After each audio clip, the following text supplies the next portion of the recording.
You are listening to Becoming You Again, episode number 158, and I'm your host, Karen Nelson.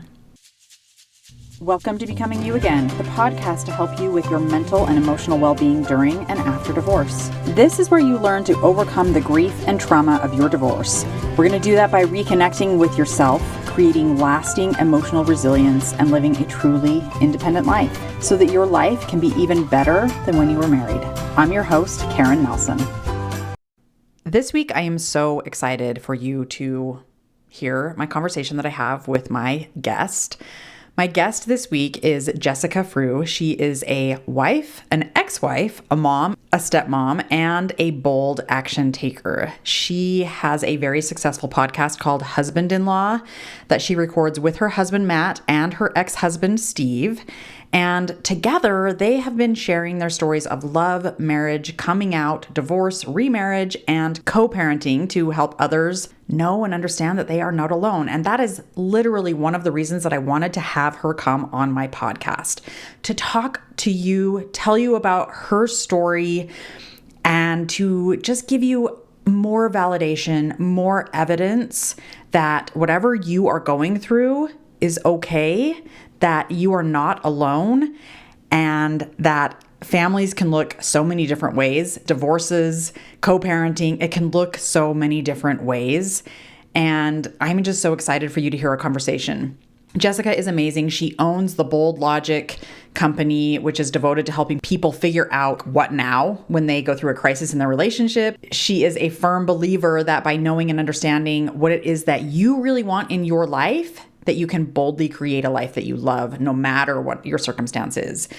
Our conversation is so incredible, and I'm so excited for you to listen to Jessica. And her story, first of all, is amazing. It is not like a story that you have ever heard on this podcast before. Jessica is full of light and life, and she is very engaging. And I know you're going to love our conversation because not only does she share her story, but she also talks about how she and her ex-husband were able to create kind of a divorce plan. She talks about having perfect partner syndrome, which is something that she realized she had when she got remarried, and so many other things that I truly think you are going to get so much out of. I'm very, very excited for you to hear this. If you can't tell, I'm just like, I had a great time talking with Jessica, and I'm really grateful that she was on, and I'm just excited for you to hear. So enough of me just yammering on and on. Let's jump into my conversation with Jessica. Jessica, thank you so much for being here. I am so excited to have you here to talk to my audience about your story and share so many, I'm sure, amazing things about life after divorce. So welcome. Thank you for being here. Yeah, thanks for having me. Super excited to chat with you. Yeah. Oh my gosh, I'm so excited that you're here. So let's just dive right in. I think that my audience is going to absolutely love our conversation. I know they will because I think your story is incredible. So share with my audience, please, as much or as little of your story as you would like. Okay. Usually I start with when I met my ex-husband, which was crazy to think like 20-ish years ago or something now, which just blows my mind. I'm like, wow. But we met in college, and I went to a choir concert one night. I was a vocal performance major, and so I was required to be at this choir concert. And I was like, I do not want to be here. I just want to leave. I am not in the mood.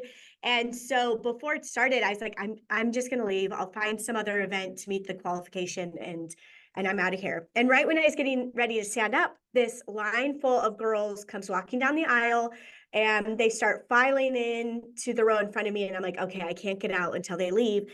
And at the end of this row is this tall, really good looking guy.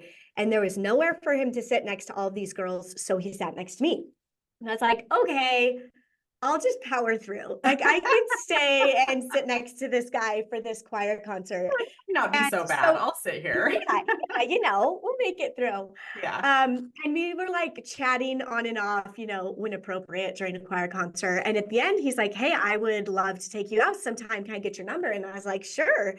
And the next day he called and asked me out. And we were basically together any chance we could get from then on. It was just like an easy relationship, and we had Yeah. fun together, and right timing for both of us. And so we continued forward. We met in February and we were married by December. So Yeah. super quick. Very quick. Yes. And then people always talk about how like the first year of marriage is the hardest and whatever and all that stuff. And I just Yeah. always say Steve and I just didn't experience that. Like it just felt like this easy flow into this next chapter of our lives.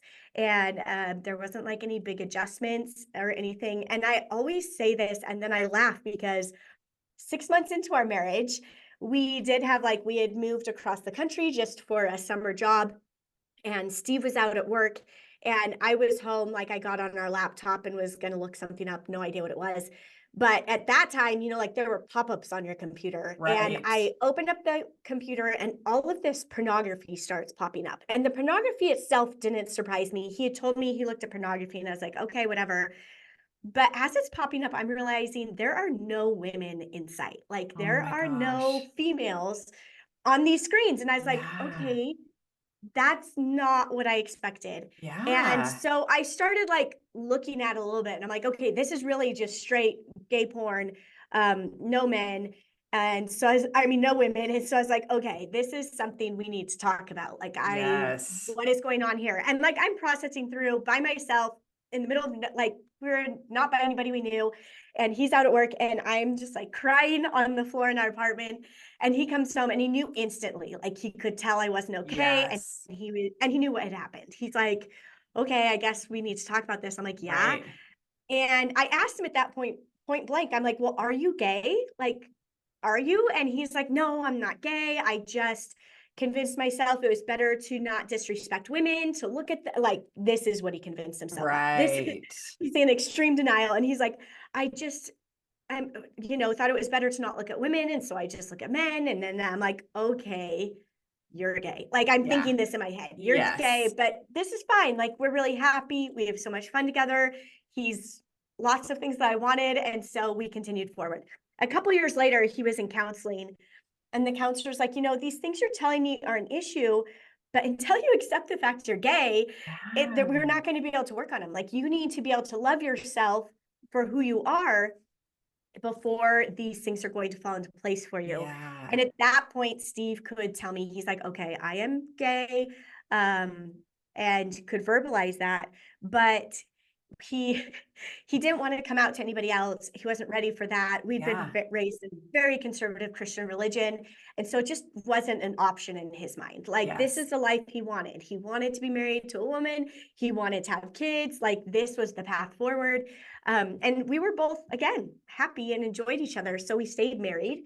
And we were like in the midst of like fertility treatments at this point, and like Wow. actively Yeah. So trying you to got a have a lot of baby. stuff going on, and this Yeah, was an intentional choice. We're staying together. yes, Yeah. yeah. And so we're like, okay, like that's fine. Like I'm good with that. And we did end up bringing a little girl into our lives 5 years into our marriage. And then 2 years after that, Steve did end up having an affair with a man. And we were like, okay, what does this mean now? How do we work Yeah. through this? I was actually just writing an email about the exact moment I knew we had to get divorced. Like this Yeah. feeling of like, okay, this needs to be done. Like Steve needs to be able to go live his life as who he truly is and love and accept himself for that, and find the people who are going to love and accept him as a gay man. Yeah. And also I needed to be able to go find somebody who was attracted to me in all the ways. He had been, people always ask about this, but we had a great sex life before this, and like until he had the affair, and then he was no longer attracted to me. And so I was like, I Mm. need that. Like I can't, Yes. I didn't think it was going to be that big of a deal, but I'm like, no, like we need this connection. That's part of the beautiful part of a marriage, is being able to connect in all of the Yeah. ways. Can I ask you about that moment? Yeah. You said you were just writing an email about that moment. Like, was it almost like an epiphany or just a realization, an actualization for you? Because I mean, my situation is different, but I did have kind of the same realization that like it was time for a divorce and I needed to ask for a divorce. And Yeah. so and it was just like this peaceful feeling. I just knew it was right. And so can you kind of talk a little bit about like what that was like for you?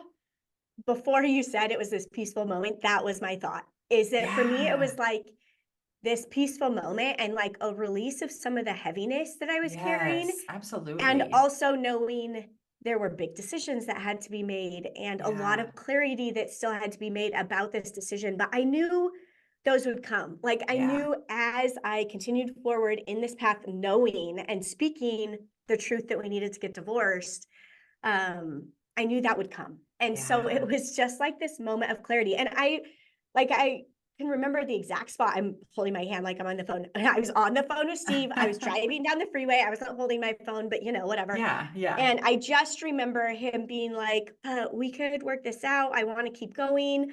I don't want to leave you. I don't want to get divorced. Yeah. And just thinking, I can't anymore, Steve. We can't keep doing this. Like it's not Yeah. okay. And him then being like, I know, like we can't.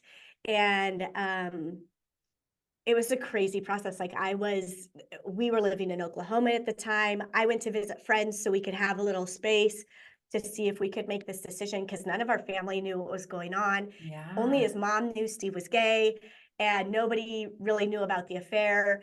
Um, and so I'd gone away just for a couple of weeks, and I remember like calling my parents and being like, "So, I'm going to be moving back to Boise because that's where we lived at the time. Like we owned a house there, and Steve's gay, and just like I remember just silence on the other end of the phone for quite a while as I'm like Yeah. telling them They're all trying to these process things. through this information. They're like, hang on. Yeah, catching them up on like the last 5-6 years of my life. Yeah. Um, and so it was just like a weird process to go through. Um, Absolutely. but in that, I remember just thinking like, what are my major fears around this divorce? Like, I didn't want to get divorced. I'm here. What is the next thing that like is really the fear on the other side of this? What is it that feels maybe like a failure or the things that I want to avoid because I'd seen them in other people's lives? Yeah. And really it came down to my daughter, which I think it does for most of us, is our Yeah. kids. Like, what does this look like for my kid? Yeah. You're And I so was like, right. I don't want to be this parent who can't be in the same room as the co-parent. I don't want Penny to have to worry about any of her big life events, anything that she would want both of her parents at. I don't want her to worry about us. I want her to be able to enjoy those moments without thinking, holy crap, my parents are in the same room. This is scary. Like you hear Like this all the I time. now I have to choose which parent to invite, or Yeah. everything's going to feel awkward. And like, Mm-hmm. yeah, I totally understand that Yeah. idea. And so ultimately that came down to me of like, I need to heal whatever is in me that's pained, that's hurt right now, Yeah. so that I can have that experience and I can show up for Penny and Steve and I can be friends. And we literally created a plan of how we wanted our divorce to look. I mean, you plan out your life kind of like a general view of what you think it's going to look like and hope that Yeah. it looks like and how it feels and all of those things. And so Steve and I went through together and kind of planned that out for our divorce. Like, what would be our ideal situation? How would we feel? How would we be able to interact? And laid that out there. And by some gift, we've been able to create this I and love be able it. to make this happen. So fast forward, we are 12 years divorced now. I've been remarried for 10 of those years. Steve's been in a partnership for almost 3 years now with his current partner. And we do Christmases together. And like last night, Love it. Steve's at my house. We've started doing like these family get-togethers on Sunday night. This is like super recent. But I'm like, I miss having him in my home. Yeah. And Penny, our daughter's not at his house as much because she's a teenager now. And so I'm like, we need to create these moments of connection. But he was over, like we've been watching shows together on Sunday nights as a family. And it's like the one night everybody doesn't have something Yes. going on. Yes. But we've worked really hard to have that. And I was going to say we've been Yeah. given a gift, but honestly, it's been with a lot of intention and a lot of Yes. work that we've been able to have this gift and be able to create this relationship. And like, we will, like Matt and I, my current husband, I will show up at Pride occasionally, like for a little bit to support him and Jalen, his partner, and just really show that we are cheering him on. And it's been interesting to watch. Like, we have a very different relationship with Matt's ex-wife. So I know this doesn't work for everybody, but also we've created a relationship where it is okay now. It's taken a lot of years. We're 10 years in, but where we can be in the same rooms and it is okay. And we're not chummy. We don't hang out together. We don't like do things together, but it doesn't matter. We've been able to resolve our own issues enough to just show up for the kids in those moments. So you don't have to be best friends to have a co-parenting relationship that works. But Penny has also been able to see, like, oh, I see what my parents have kind of created here. And she will acknowledge at times, I mean, again, she's a teenager, but she will acknowledge at times, she'll like that this is, ultimately easier. Not that she doesn't express sometimes, like when she was little, she'd be like, I just wish we could all be back together. And she doesn't even remember when we were together. But I'm like, I know, honey, but we can't. And so we're going to make the most of it. So that is the short version of the story. It's long, but it's short. That is incredible. And thank you so much for sharing that, for being so vulnerable with your story, because no matter what situation people who go through divorce, whatever brings them to divorce, there's so much similarity in the feelings and in kind of the journey and in trying to figure out co-parenting if you have children together. Like, that's where the similarities lie. And I think we can learn a lot of things from other people's situations, no matter what they are, when we can kind of look at them and kind of question, okay, let me look and see where the learning points are, or where I can take something from that story and apply it to my own life and decide, I love this, like the intention, that idea that you and your ex-husband like intentionally planned out what you wanted your divorce and moving forward with your life, with your daughter, what you wanted that to look like. I just think that is brilliant, because co-parenting can be one of the most difficult things. And so, like, I know you are a divorce coach and I am also a coach. And so, like, that is one of the things that my clients will come to me and say, and you can add anything that you want to this, but their children is always on their mind. It's always on the forefront of, like, am I screwing up my kids? Am I traumatizing them for life? How do I get through this without, ruining my children's lives? And I love that idea of, like, we're just going to plan it out and do the best that we can do on our end and lay it out there. And of course, our kids get to create what they will and make meaning of what they will. But, like, we can create an environment to make that a little bit easier for them, to kind of support them in the ways that they might need. So brilliant. I love that so, so much. So you have talked a lot about kind of like this experience and the relationship that you have created with your ex and your husband right now, and that kind of co-parenting all around relationship. What do you think that you learned about yourself? Was there anything that you really learned about yourself through this whole experience that has stuck out for you? Yes. And the first thing that came to mind, involves a swear word. It's okay. You can throw, I swear out my podcast sometimes, so no worries. I'm like, I never know if that's okay or not. But first and foremost comes to mind is I learned that I am a badass, which I knew before. Yes. But like embracing that on a whole nother level coming out of this experience was just like that connection back to ourselves. Every woman that I work with going through a divorce or something hard in their relationship, whether they get divorced or not, because some of them women I work with don't end up getting divorced, which is great. But we all have to come back to ourselves to be able to heal through this, to process through whatever has happened to us. And so for me, that was really the takeaway, is that honestly, I realized how much I had protected myself and taken care of myself through my marriage, of realizing I had done so much work leading up to this point that it was a lot easier than I expected it to be. It still hurt. It was painful and it was sad. And I mourned it for years, even into my second marriage. Like, I was still mourning parts of this relationship. But there was a strength in me that I learned to love and appreciate even more, and to acknowledge even more.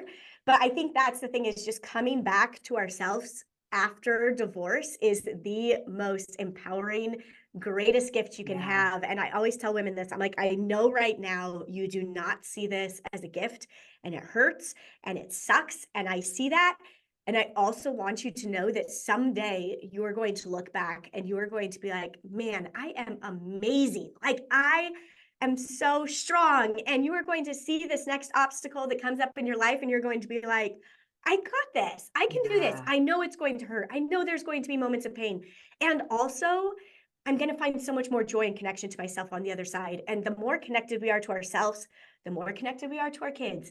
And so we worry about our kids, but I'm like, if you can take care of yourself and work through this process and show them in real time how you're doing this, first of all, they learn from that. And also it gives them the space to feel through and to feel seen and to express their emotions in a safe place.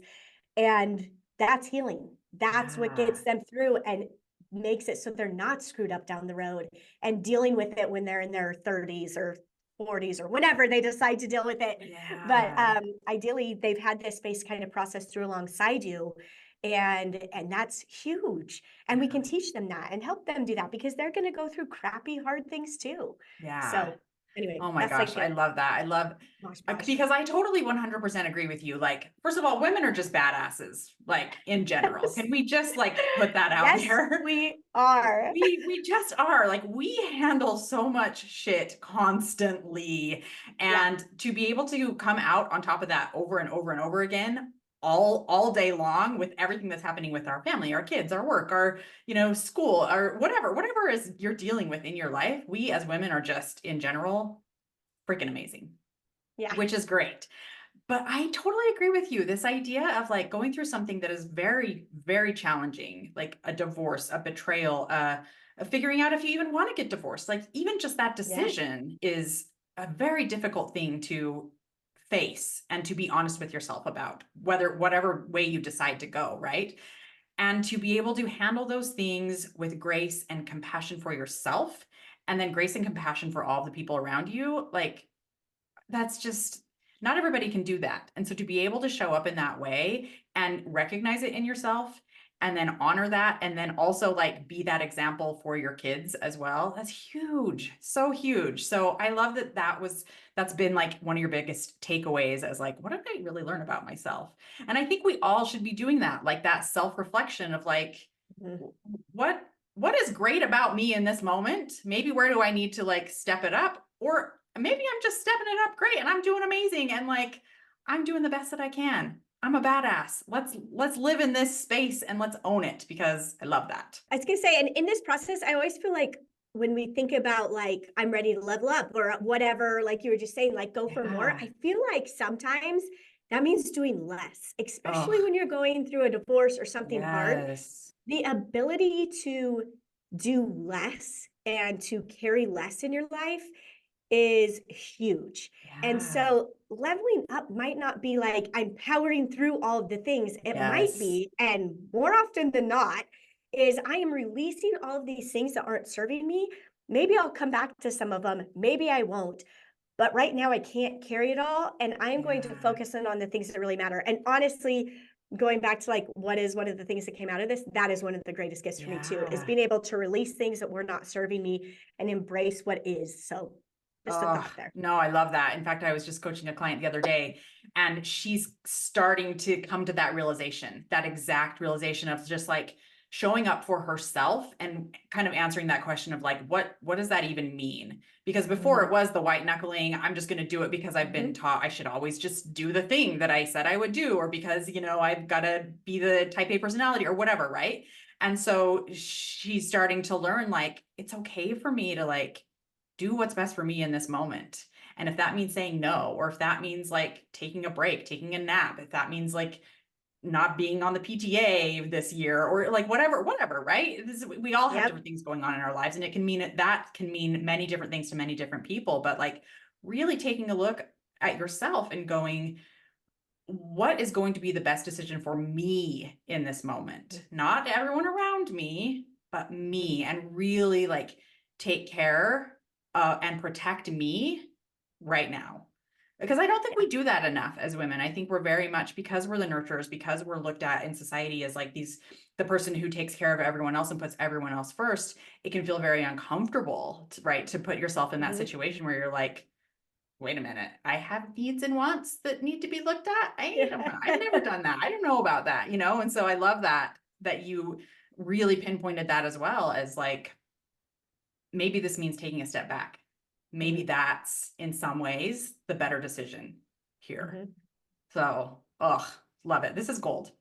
Audience, I know you're loving this, but this is such gold. Thank you so much. Okay, so as you are going through your divorce and you're figuring out your plan and all of these, things that are happening at the future that's coming, what do you think that the biggest struggle was? I know you said that you grieved even for many years into your new marriage, but what do you feel like was the biggest struggle for you as you've gone through this process? If there's anything that you can identify.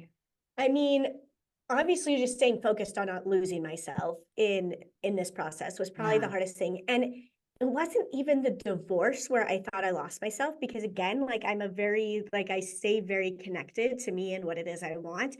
It came out when I got remarried, of like this need to prove my worth in some way to Mm, this new man and to yeah. his ex-wife and to his kids and his family, of like, I need you to know how awesome I am type thing, and Yeah. that I can do all of the things and that I can show up in all the ways. And in that, I gave away so much of who I was and what I needed, because I was still mourning. Like I got Yeah. married very quickly after my divorce. And so I needed time to lean into that simplicity. And this wasn't because of things he was putting on me. Now, he his trauma reared up as soon as we got married. Like literally the day we got married, I was like, whoa, he's not okay. and and so like, yes, there I was feeling that. I was feeling him pull away because he was dealing with his trauma, but he couldn't express that. He couldn't, Mm, like he didn't fully understand what was going on or what just yeah. happened either. And so I was like, okay, well, I need to do more. I need to do more. And I've realized that it was part of me trying to prove my worth to him and all those things. And I'm like, I know better than this. Like a Yeah. couple of years, well, 1 year into our marriage, I really started leaning into it. 2 years in, I was like, okay, full on lean into this and know um, that this is what I'm doing and I need to release it, because it wasn't serving any of us. Yeah. Um, but it was that need to prove my worth, because I didn't want my marriage to fail again. I didn't want to lose somebody. Yeah. That being said, I also wasn't afraid to walk away. I think once you've been through divorce, it's like the second time you get married, you're like, I don't need this person. Like, Yeah. I don't need this drama in my life ever again. It's not worth Um, it to just no, like try and make things worth so that I can walk around on eggshells for the next 10 years or 20 years of yes. my life. Yeah. Yeah, yeah. And I mean, there's a reason second marriage divorce rate is so high. Like, I'm like, I get it. It is a mess. And so Yeah. for me, that was probably the hardest part of it, is navigating like the random things that did come up, because we need the triggers. We're not going to heal everything before we get remarried. Yes. We can do our best and all those things, but inviting another human into your life, especially if you have kids, we had young kids at that time, it adds so many dynamics that you can't really prepare for all of it. Yeah. Um, but also remember how you process through and come back to yourself and all of those along the way. So there was that of like needing to prove my worth. Yeah. And I think that's an important one to kind of pinpoint, because a lot of women, just in society, especially Western society in general, have kind of been taught that like marriage means you've achieved your full potential's worth, right? You've achieved it. When you've been chosen, you're there. And so divorce can often subconsciously mean I'm not as worthy anymore, clearly, Mhm. because I'm not married anymore. And in society, marriage means like you've made it, you've hit the pinnacle, you're worth something. And Yeah. now I'm a little less worthy, I'm a little less valuable, whatever. And whether or not, I mean, I don't think any of that's true, but it's out there, Mm-mm. right? That story is Yes. out there and it's in our Yep. heads and we're taught it and we see it in movies and it's just there. And Yeah. so learning to like recognize your worth is inherent and it's in you, and there's nothing you can do or say or be to create more of it. It is an interesting thing to kind of step into and learn, especially when you're going into another marriage where you are bringing in that new relationship and you want it to go well. Like, Yeah. I mean, I haven't been in that situation. I've been in a partnership, but not remarried since my divorce. But it's the same kind of idea, like that Yes. idea of breaking up and, having to go through that sadness, that grief, that mourning, all of the things, all the separating of things and people and emotions and all of that. It's scary, right? And even if you've been Yeah. through it once, it's still scary a second time, a third time, however many times. And Yep. so to want to prove yourself, to want to try and make it like perfect in some way so that hopefully that doesn't happen makes total Mhm. sense, first of all. But I love that you were able to kind of pinpoint that and go, all right, I gotta release this because it's not doing Yeah. me any good and it's not going to do our relationship any good. No, Because doesn't we serve show up, anybody. yeah, because we show up Yeah. like inauthentic in some ways, right? Of Hmm. like, this isn't truly who I am. And so to be able to step into, and how did you do that? How were you able to kind of realign with yourself in the ways that you needed to? Yeah. So I always say this comes down to listening to our own intuition and trusting our gut and then Yeah, acting on it. So most of us do this in our first marriage. I call it perfect partner syndrome. We give away who we are because we want to show up perfectly because we feel yeah, this person pulling away. We know something's not connecting. yeah, And so we try to show up perfectly. We're like, I can do this and I can do that. And I will suppress all my needs and show up perfectly for this yes, person. And so now we have to come back to learning to trust ourselves and learning to trust our gut again. And also then we put on us, well, I should have known, I should have seen this yeah, coming, I should have whatever. And so coming back to that is the key. And then having the courage, the boldness to act on it. And it doesn't have to be big things. Like some of them are just random little things that you're like, oh, I need to do this thing. I need to, I don't know, whatever it is. But that was key for me of just remembering that and coming back to that and realizing, okay, I need to show up for the things that are in alignment with who I am. yeah, And I need to do them in with alignment with my values and what I actually know who myself to be. And the thing is, like, when I say trusting our gut or coming back to ourselves, first of all, we're a new version of ourselves after going through divorce or yeah, betrayal or whatever you've been through. Um, but then secondly, most of us lost ourselves from a very young age. yeah, Um, we started as kids, our parents would tell us, oh, you're fine. It's not that big of a deal. You don't feel that way. It doesn't hurt that much. yeah. And so we start internalizing that we can't trust what it is we What feel we're or we actually think. feeling. Yeah, or any of Yeah, these things. And of course, it's done out of good intentions. Like yeah, I'm sure I've done it as a parent. And then as teenagers, of course, we lose that even more because we need to look this certain way to conform. We need to act a certain way. We need to whatever. We need to eat certain foods. I have one teenager that won't take lunch to school because it's not cool. And I'm like, what? yeah, Like, this yes. is so, like she won't eat anything for lunch because it's not cool. And I'm like, that is so weird. But whatever, but like, and so we're denying, like she's denying that internal need for food, and so therefore we're signaling to ourselves that what I want and need isn't right, or it's not Yes, real, and I don't need to listen to myself. I need to take these external things and make them fit for me. And so it keeps going, and then we feel like we have to be the Pinterest mom or the wife or whatever, and you yeah, do these things and then you've done it correctly.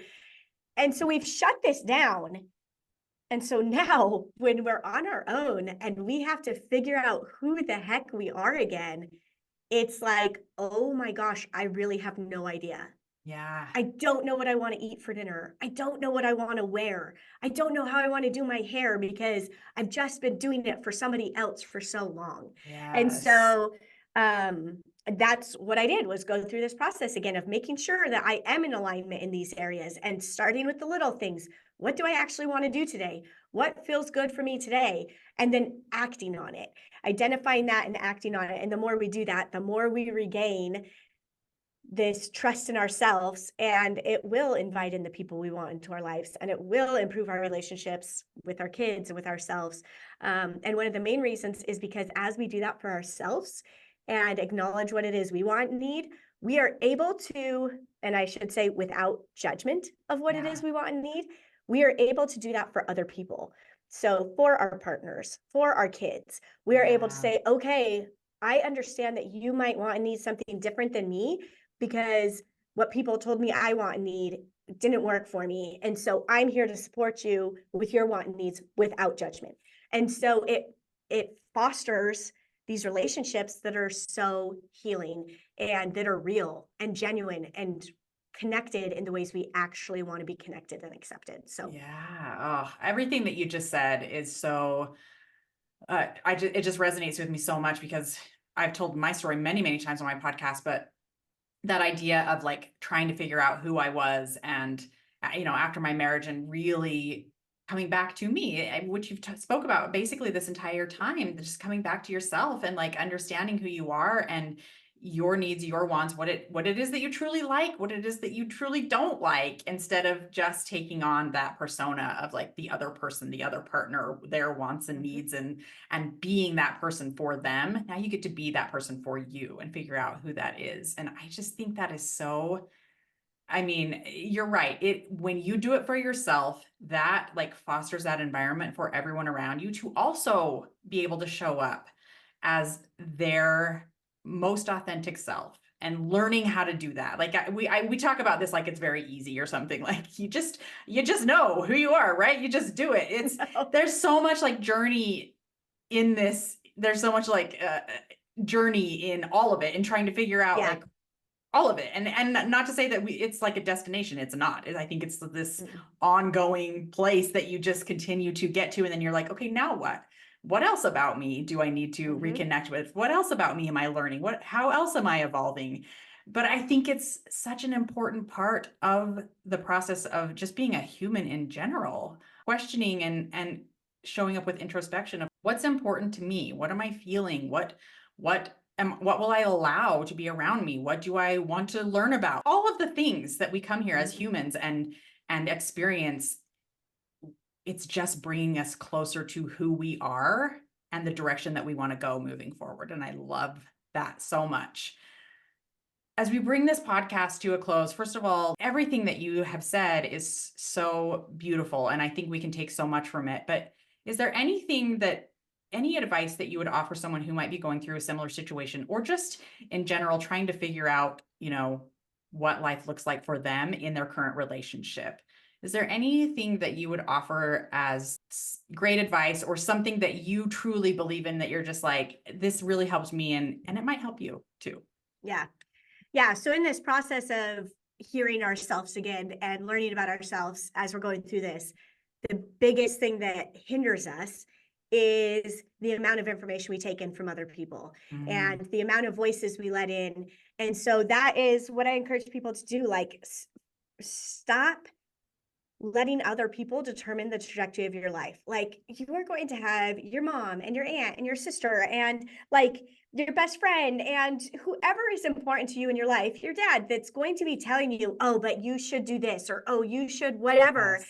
And just shut off the shoulds of everybody else. You are going to shut on yourself enough, and you have to release that, because nobody knows what is right for you. Yeah. Nobody is inside your body feeling the things you are feeling, and nobody has been through your relationship. I don't care how close they are to you. They don't understand fully. And so when you can get clear on what it is you want by releasing like all of these other insights, then you get to take action. And I always say, like, turn off social media platforms that aren't serving you, or pages, or whatever. If you leave somebody's social media page and you're like, I feel so defeated and feel like I'm not doing enough, or feel like I should do this, I should do that, but it doesn't feel in alignment for me, turn it off for a while. They might be a great person who you love following, but shut them down for a bit and then come back to it. But if you can silence that outside noise, it is one of the most powerful things you can do as you navigate healing post whatever it is you're gone through. Yeah, I like to tell my clients sometimes that like their life after divorce is like a little egg, and we want to protect it as much as we can. Like you're holding it in your hand and you just want to protect it, because those outside influences they can make you feel so whatever, but often it's bad. It's a negative feeling of like, I've done it wrong. I've ruined everything. I'm the worst. My life doesn't look like that person's life, And so we want to just protect that egg. And I love that idea of just like, let's bring it back to this. What's important about this? And we got to let all of that outside noise just go as much as we possibly can. So, that's beautiful, beautiful advice. Thank you so much. Jessica, can you please tell my audience where they can find you if they have more questions or they want to work with you? I know you have a podcast. Just tell us all of the places and all of the things. Yeah, so you can find me on Instagram. That is where I'm the most active on social media, at Hey Jessica Frew. You can also find myself with my husband and my ex-husband sharing all of our crazy, weird stories on our podcast called Husband-in-Law. Start with episode 1. It's not like your normal podcast. It's us like literally going through and chronologically, wow, that was hard to say today, telling our stories of love, marriage, divorce, coming out, co-parenting, all of the things. And so you can go find us on any podcasting platform under Husband-in-Law. And if you are wanting to take steps to start learning how to trust your gut again, if you're like, okay, I need to learn to trust myself again, and this is the very basic starting point, go pick up a free workbook that I have. It's called Trusting Your Gut After Betrayal. And you can get that at theboldlogic.com/free workbook. It's a great place to start. I love it. And I will have all of the links in the show notes. So when you're ready and you're wanting more from Jessica, you can just click any of the links down there. But Jessica, thank you so much for being on the podcast today. You are a light. I follow you on Instagram and I love your stories. I love everything about you. Also, the audience cannot see your wall behind you, but it is incredible. So if you go to her probably Instagram, there's probably a picture of it on there somewhere, but it's just like these, are they paper flowers that just like come off the wall, and they're huge and bright and colorful and beautiful, and it's amazing. But you are the epitome of that. I think that your personality and your love, and it just is like exuding from you. And I think you're just amazing. So thank you so much for being on the podcast today. I appreciate you and all of your wisdom. It's been amazing. Well, thank you for having me. Glad to be able to share. Hi, friend. I'm so glad you're here and thanks for listening. I wanted to let you know that if you're wanting more, a way to make deeper, more lasting change, then working one-on-one with me as your coach may be exactly what you need. Together, we'll take everything you're learning in the podcast and implement it in your life with weekly coaching, real-life practice, and practical guidance. To learn more about how to work with me one-on-one, go to KarenNelsonCoaching.com. That's www.KarenNelsonCoaching.com. Thanks for listening. If this podcast agreed with you in any way, please take a minute to follow and give me a rating wherever you listen to podcasts. And for more details about how I can help you live an even better life than when you were married, make sure and check out the full show notes by clicking the link in the description.